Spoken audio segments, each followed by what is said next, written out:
Alors, pour ne pas rester trop dans les passés, j'aimerais bien, monsieur Jean-Claude Moubenga, vous êtes le communicateur. Ah, vous avez dit que pourquoi on doit... Oui, j'arrive bien à cette question. Félix Tshisekedi a pris ses engagements. Une fois de plus, ces engagements considérés comme des promesses fallacieuses. Quels sont ces 6 engagements pour que la population puisse lui redonner encore la confiance? Félix Tshisekedi ne rêve pas comme les autres candidats, Katumbi et les autres là. Il dit ceci. Nous avons un choix à opérer, soit de rentrer à zéro ou à consolider les acquis.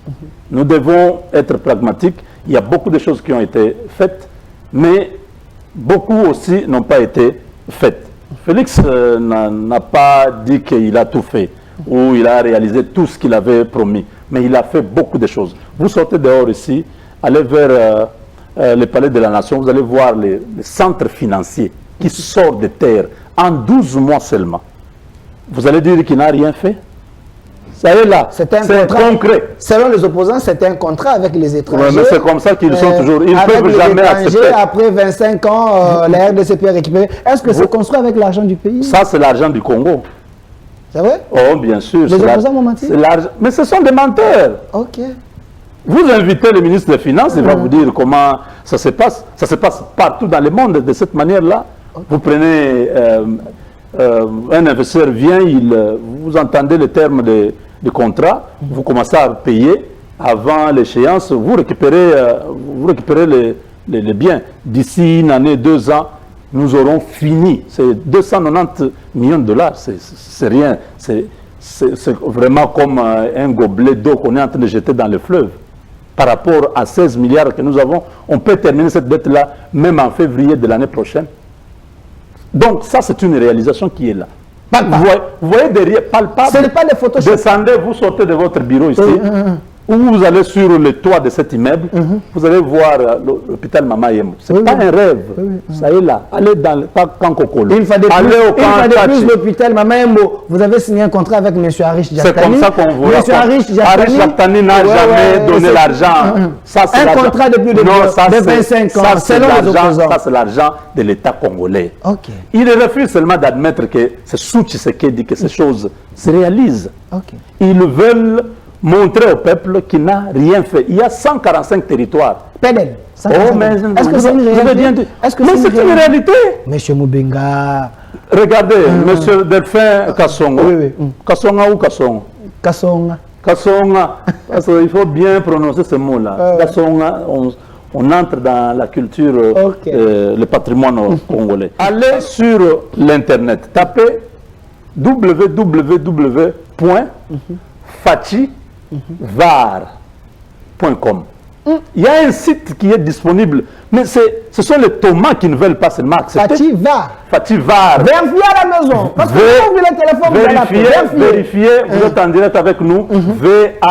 var.com. Vous allez là-bas, vous tapez le territoire que vous voulez voir, ce qui a été fait. Dites-moi, donnez-moi le nom d'un territoire que vous connaissez.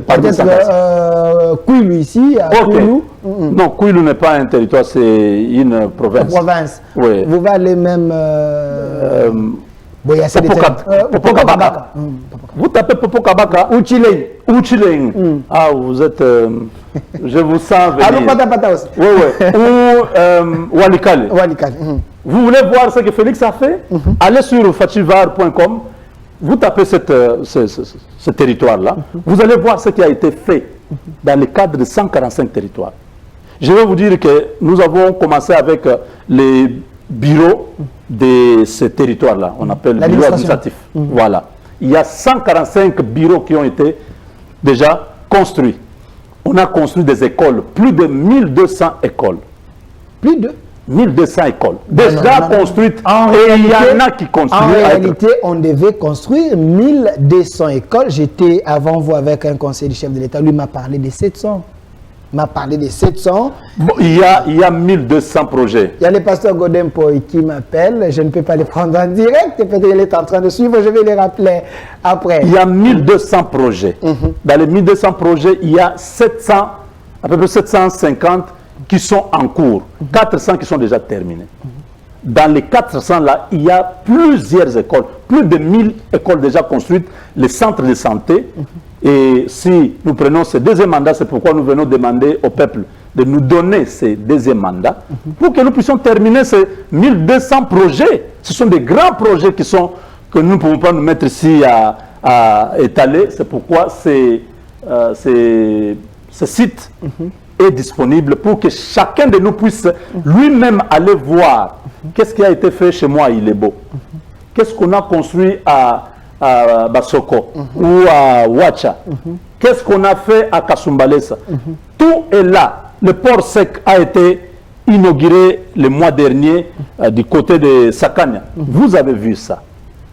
On a construit de Kinshasa jusqu'à Chikapa. Vous avez vu cette route-là. Ouais. Pasteur Jean-Claude, on prend les appels en direct parce que... Pasteur, pour t'appeler? Non, non, s'il vous plaît, j'ai dit, on prend les appels en direct de la population pour vous poser des questions très questionnantes. Vous êtes le communicateur principal de Team Fachi, Fachi 20, pour la réélection de votre Team Fachi 20. Pour la réélection de votre candidat. Pas comme tous les autres pays qui sont en paix. Nous sommes en guerre. La guerre que vous avez cherchée. Nous n'avons jamais cherché la guerre. Vous avez trouvé un pays stable. Sous Kabila, il n'y avait pas. Ceux qui étaient là. C'est eux-mêmes, les gens qui étaient là avant, c'est eux qui sont les bourreaux de ce que nous vivons. Vous dites. Oh, mais les commanditaires de cette affaire-là sont connus, non? Qui? Mais c'est le régime Kabila et son frère Kagame. C'est eux qui sont à la base de cette histoire. Mais vous avez trouvé ces pays en paix? Non, il n'y a jamais eu la paix. Ça fait plus de 3 décennies. Comment ça? Oh, mais on avait mis fin au problème du M23. Vous avez récité ces problèmes en les appelant les gens ici, selon les opposants. Mon frère, la paix, là, vous parlez, ces gens-là, M23 que vous citez là, ils étaient dans quel pays? Ils étaient juste au Rwanda et en Ouganda. Oui, mais il y avait la paix. Mais ceux qui sont là-bas, ils sont ici, ils étaient dans les institutions. M23, ce n'est pas seulement ceux qui sont au front avec les armes. C'est aussi tous ces députés, ces sénateurs, ces ministres. Les mais c'est ça, vous avez cité les noms. Tous ces gens-là étaient ici. Alors ne me dites pas qu'il y avait la paix. Pendant qu'eux, ils étaient au Rwanda et en Ouganda, les autres étaient en train de présider dans les institutions. Oui, c'est à tout moment, s'ils disent, bon, Delphin, tu dis, bon, tu prends les armes, tire un peu là-bas, terrorise un peu les gens. Bon, retire-toi. Parce que celui qui coordonne les choses est avec nous à Kinshasa. Comment vous pensez que cette guerre-là a été terminée? Donc les pays étaient infiltrés à tous les niveaux. Nous n'avons jamais connu une guerre, c'est une guerre artificielle. Oui, bien sûr, c'est fabriqué pour rançonner. Le président Tshisekedi l'a dit, non? Que lui et Kagame, ils vont se voir seulement chez Jésus, au ciel. Mais il était son ami, hein? Non, il n'a jamais été son ami. Au début du mandat, l'opposition, les autres disaient qu'il ne faut pas faire confiance à Kagame. Et Tshisekedi n'avait pas écouté. Vous avez pris de mauvaises décisions. Vous savez que vous n'avez pas compris l'homme jusqu'au point où il a développé les opposants. Bon, j'ai dit les Congolais qui parlent comme les communs des mortels. Félix, c'est un homme bien éduqué, qui respecte tout le monde. Quand il appelle Kagame son frère, ça ne veut pas dire que c'est Christian Tshisekedi, non. Il faut faire la part des choses. Quand vous dites mon frère, oui, j'ai frère en tant qu'enfant de Dieu, en tant que citoyen du monde, on peut s'appeler frère. En anglais, on dit brother. Donc, c'est un frère. Ça ne veut pas dire que lui était d'accord avec Kagame en tout. Il est venu avec une philosophie. Il a dit non, on ne peut pas être comme des singes, comme des sauvages, tout le temps en train de se tirer, en train de s'entretuer. On doit vivre comme des humains, comme des... il faut ramener l'humanité. On ne sait pas même pourquoi. Les minéraux, là, qui mangent les minéraux? Ce sont des pierres qui sont enfouies dans le sol, tout ça. Bon, vous avez besoin de ça? Ok, on signe un accord. Comme ça, vous pouvez commencer à prendre l'or, tout ça, vous raffinez chez vous là-bas, ça pourra faire une émulation et l'économie va fonctionner. Mais là, trouvé que le gars était imbu de lui-même. Il était tellement sûr que Félix, c'est rien, je vais l'effacer. Il avait des ambitions expansionnistes. Expansionnistes, même hégémoniques, même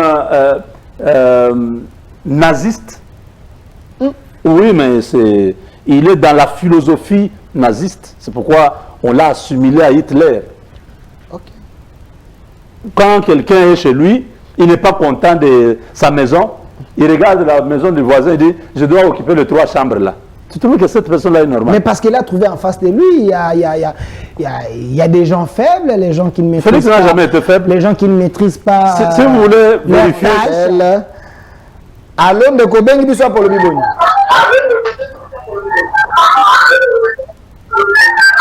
Allô? Allô, Bengi Bissau pour le Biboni. Ouais, Ndeko Delphin, bonjour. Bonjour. Pesela ngai papa mulongo mbote nazolanda bino en direct. Merci beaucoup. Ok, nabengi yo na depuis ngalema na Malweka. Moto oyo abondima ma œuvre ya Fachi te aza congolais te. Parce que to vivre bambula ebele ba réalisation oyo esalami nano totikali komona ngo te na mboka oyo. Totiaki tembe na Fativa boyebisa bakongolais bakinois babeta na Fativa bakomona ba réalisation wana. On ne peut pas passer le temps à parler ça. Merci. Merci. Merci beaucoup. Merci Ndeko Totikala balinga mususu bakota. Merci beaucoup. Tout de suite là autour de Fativa batubakei mais Nayebi Subino que ces opposants n'ont pas d'argument. Merci. Ils parlaient tellement. Mon frère, voilà. Allô Ndeko Bengi Bissau pour le Biboni. Voilà, Ndeko Akei ne bipe pas benga tuna mutuna. Bon bangaye. C'est moi la réponse. Mais yeyo, mutune mituna nabino appelé poser la question. Je veux prendre l'appel. Allô? Monsieur Pasteur André Moukole, vous êtes en direct de l'émission. Pourquoi il faut Félix Tshisekedi soit réélu?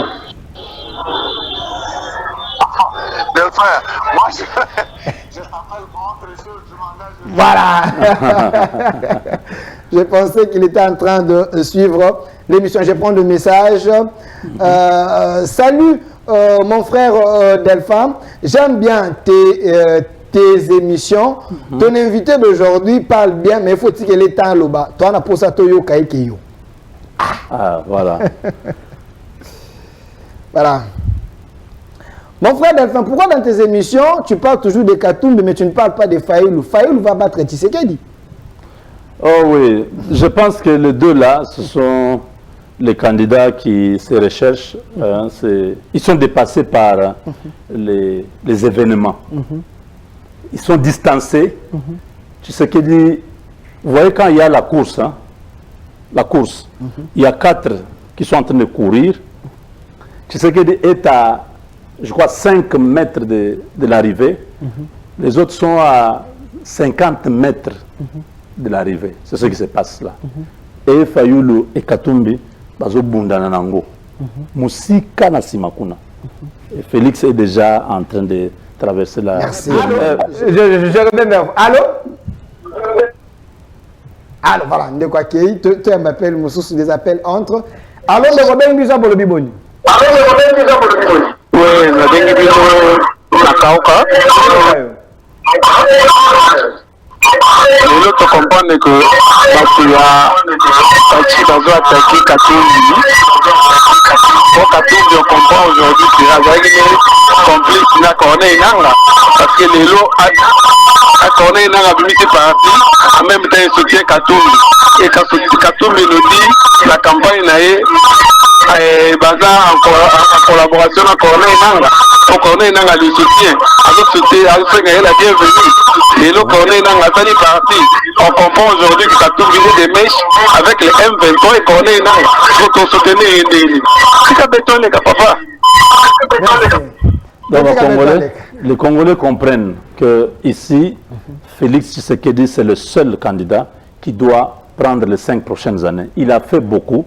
Dans une émission de 40 minutes, je ne peux pas me mettre ici à commencer à énumérer ce qui a été réalisé.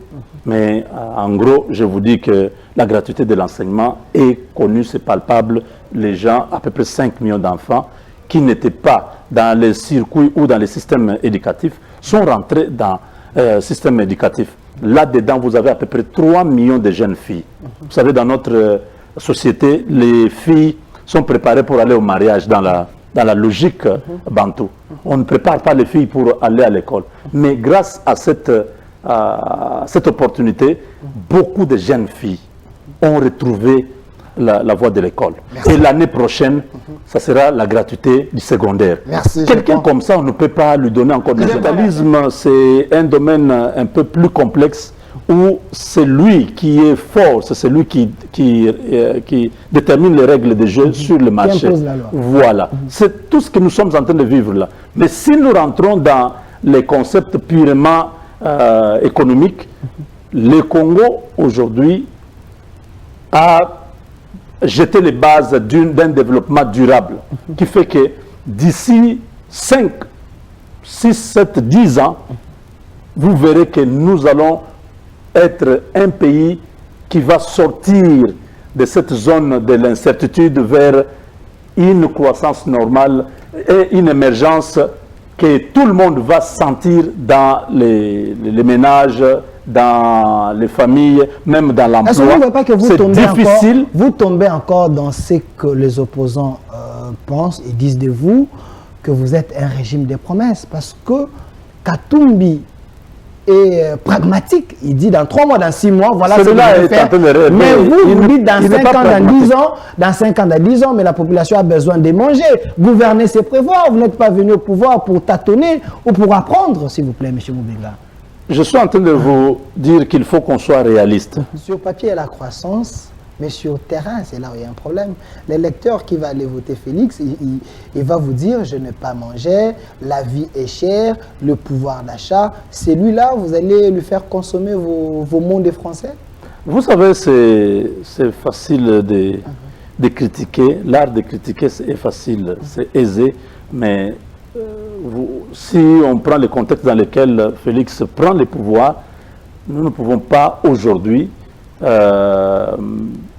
spéculer. Nous devons être reconnaissants que cet homme a ramené le Congo de loin. Là où nous étions et là où nous sommes aujourd'hui, nous avons 5 mois de réserve de change pour l'importation. Le régime passé nous a laissé avec 2 semaines. Donc nous étions au rouge. Au point que si les 2 semaines est vidé à la Banque centrale, nous devons recourir à certains mécanismes qui vont nous amener dans un endettement accéléré. Nous devions commencer à aller chez les Libanais avec des taux d'intérêt supérieurs à la moyenne. Mais ce n'était pas encore le cas avec l'intelligence de Matata, l'intelligence des autres, même si... Ils n'ont jamais, depuis que le pays existe. Mais la vie était normale, la vie n'était pas chère. Il y avait le cadre macroéconomique, il y avait la stabilité du taux d'échange, ainsi de suite. Tout ça, c'était l'intelligence. Les gens prétendent maîtriser l'économie plus que les économistes. Si vous prenez les experts en économie, ici dans ce pays, ils vont vous dire que notre taux de croissance est très élevé par rapport à beaucoup de pays subsahariens.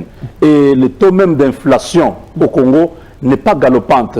Nous sommes dans une progression linéaire. On ne monte pas. C'est un peu... Quand vous regardez, nous prenons la balance de paiement de la RDC par rapport qu'il y a 5 ans. Aujourd'hui, je vous dis que le Congo, l'économie congolaise se porte à merveille. L'effet de la société, ça c'est un autre effet, ça c'est un autre problème de la spéculation. La spéculation sur terrain... Ce problème vous dépasse ou c'est le problème? Non, c'est un problème qui est global. Quand je dis global, c'est dans le monde.